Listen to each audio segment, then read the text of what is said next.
নূহ আলাইহিস সালাতু ওয়াস সালামের জামানায় বিশাল বড় বন্যা হইছে। তো এই বন্যার সময় এই 5টা খোদা শয়তান ইবলিস খুব ভালোভাবে এগুলারে সংরক্ষণ করছে। নূহ নবীর জামানা আর ইব্রাহিম নবীর জামানার মাঝে 2 জন নবী আল্লাহ দুনিয়াত পাঠাইছে, একজন হুদ আর একজন সালেহ। এই সামুদ জাতি বংশ পরম্পরায় এই 5 খোদা পাইছে। সালেহ নবীকে বললেন, আমরা তোমাকে চ্যালেঞ্জ দিলাম, তুমি মেলার মধ্যে চলো, তুমি তোমার এক আল্লাহকে ডাকবা, আমরা আমাদের 5 জন খোদাকে ডাকবো। সালেহ নবী চ্যালেঞ্জ গ্রহণ করলেন, মেলার মধ্যে গেলেন। যাওয়ার পর সামুদ জাতিকে বললেন, তোমরা তোমাদের 5 জন খোদাকে আগে ডাক দাও। তারা 5 জন খোদা ডাক দেয়, ও ওয়াদ্দুন সুওয়াউন ইয়াগুস ইয়াউক ওয়া নাসরুন, তাদেরকে ডাক দেয়। 5 খোদা তাদের ডাকে সাড়া দেয় না।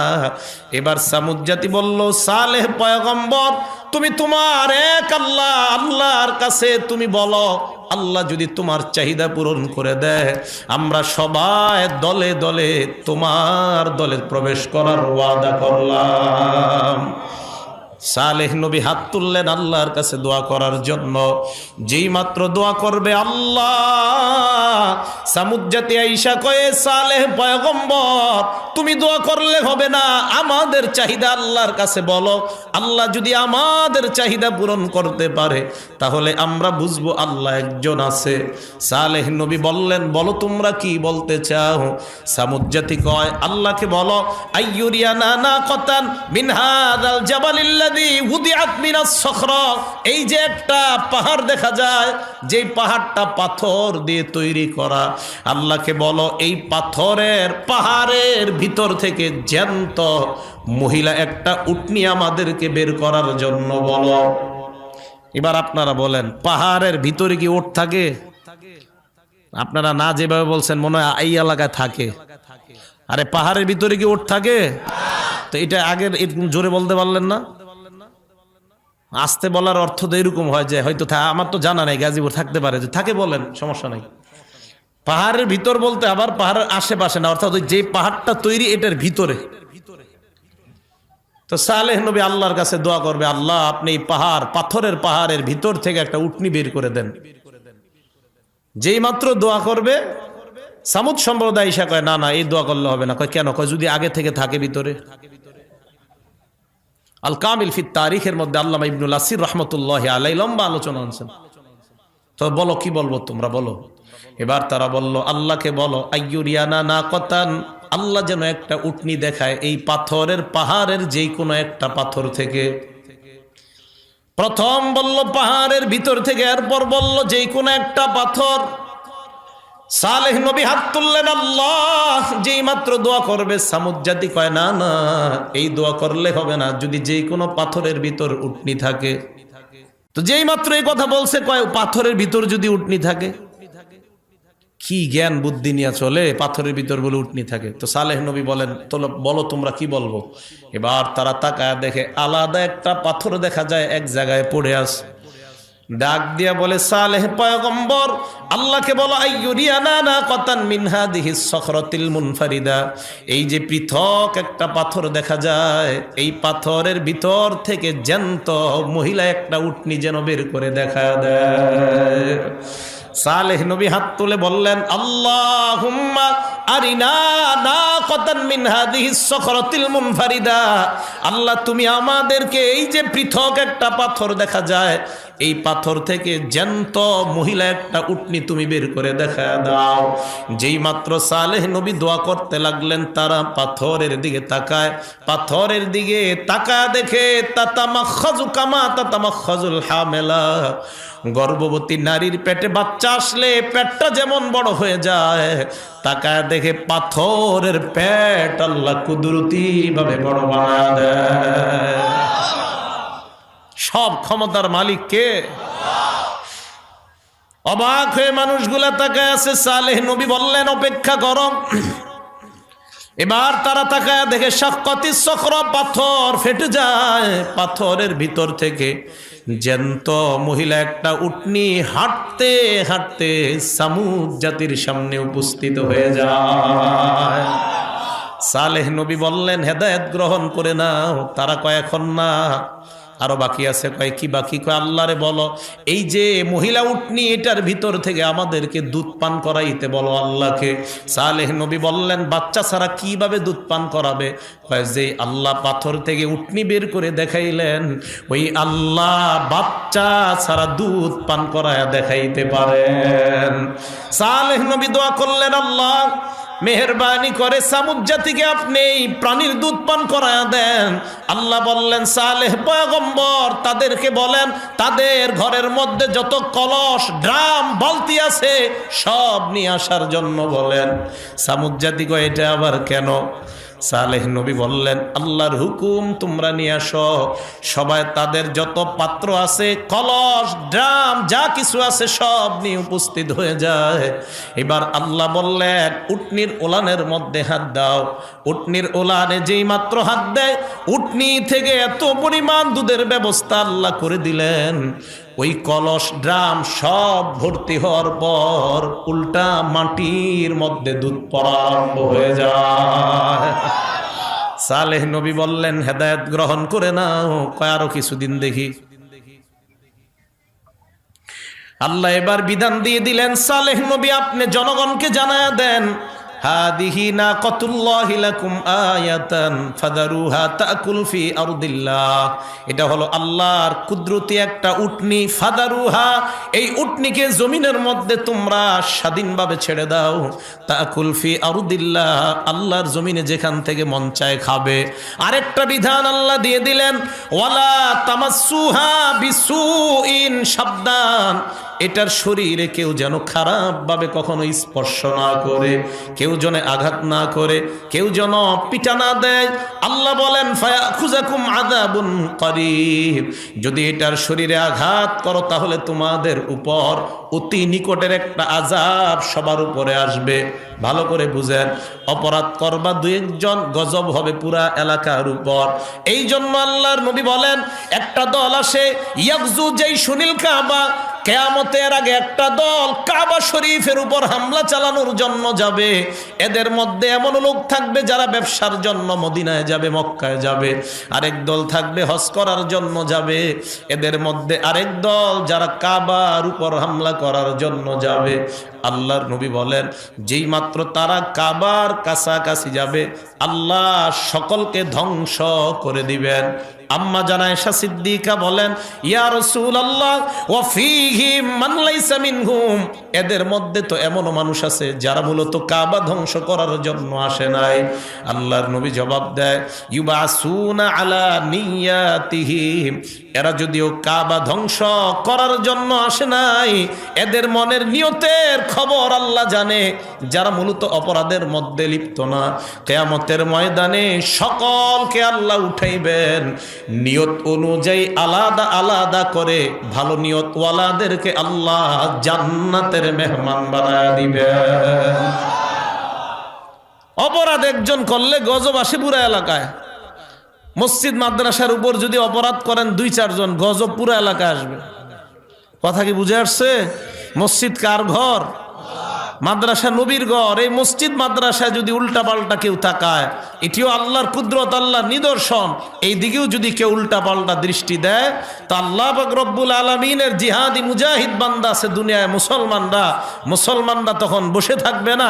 নিজের শরীরের শেষ বিন্দু রক্ত দিয়ে বাতিলদের সাথে সার্বক্ষণিক ওলামায়ে কেরামের সাথে এক হয়ে জিহাদে লিপ্ত হতে মুসলমান রাজি আছে, কোনো সন্দেহ নাই।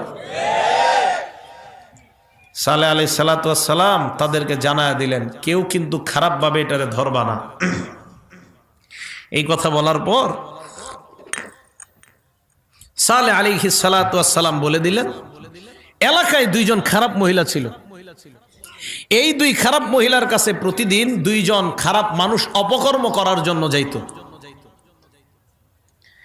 ওই দুই মহিলার কাছে গেছে, যাওয়ার পর মহিলা দুইজন আজকে আমাদের সাথে অপকর্ম করতে পারবা না। কয় কেন?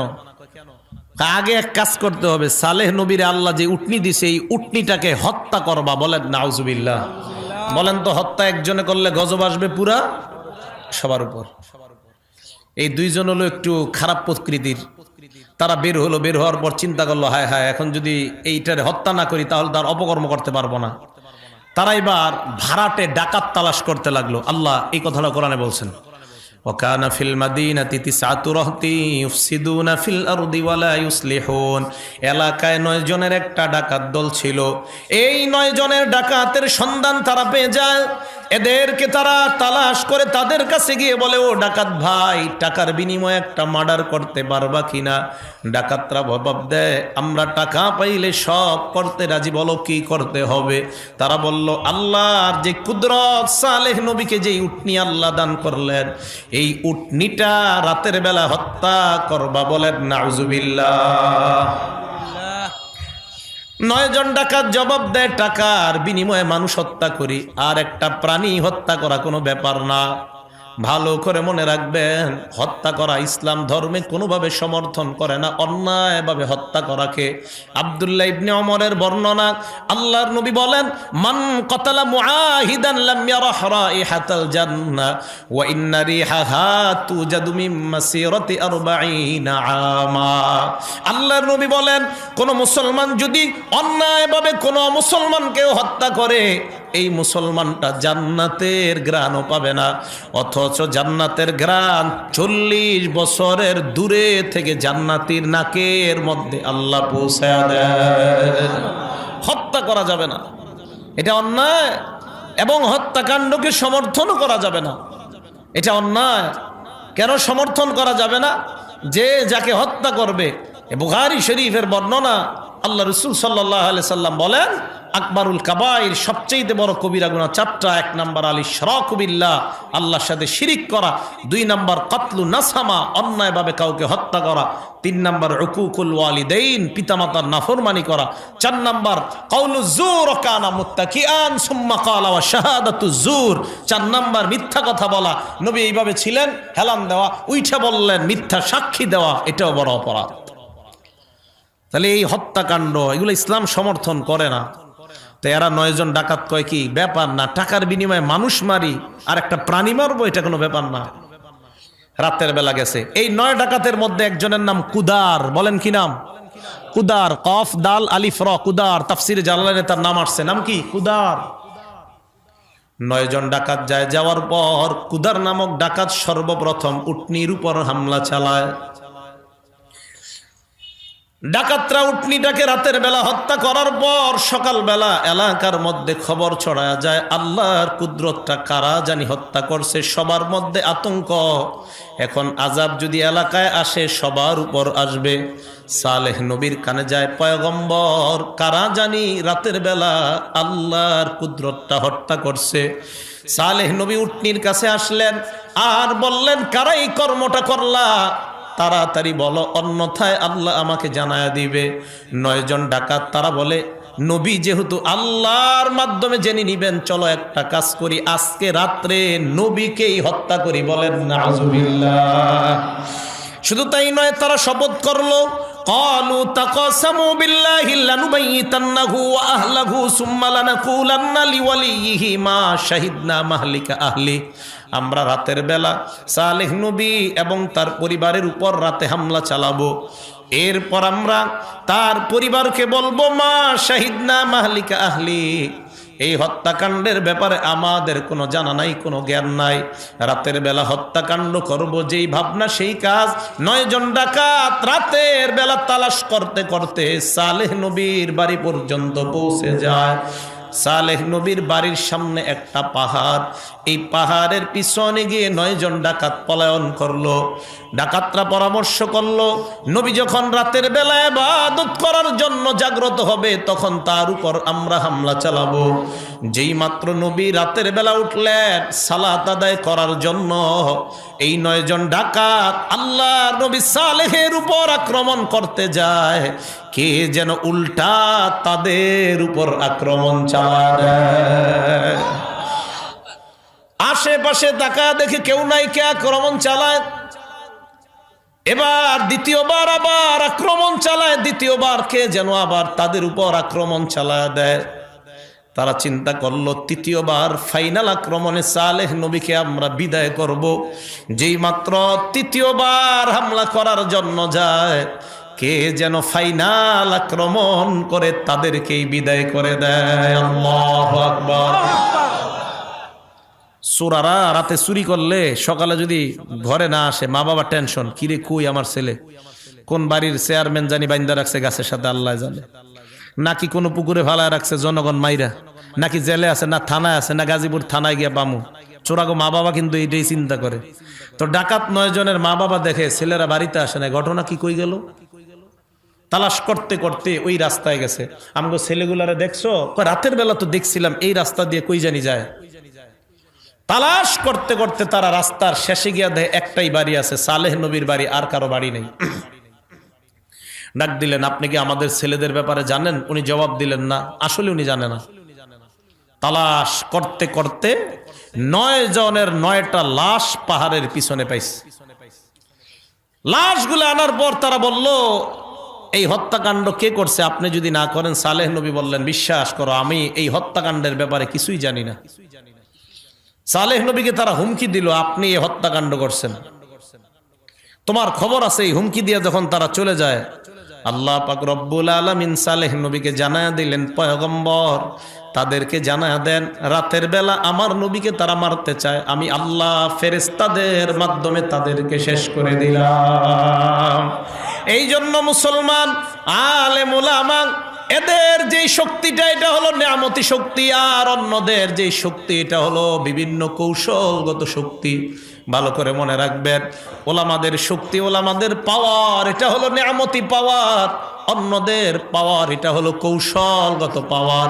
কৌশলগত পাওয়ারের মেয়াদ থাকে 10 বছর, 12 বছর, 15 বছর, 100 বছর, এরপর এটার মেয়াদ আর থাকে না। নেয়ামতগত যেই পাওয়ার, এই পাওয়ার এমন একটা পাওয়ার, এটার সম্পর্ক সরাসরি আল্লাহর আরশের সাথে।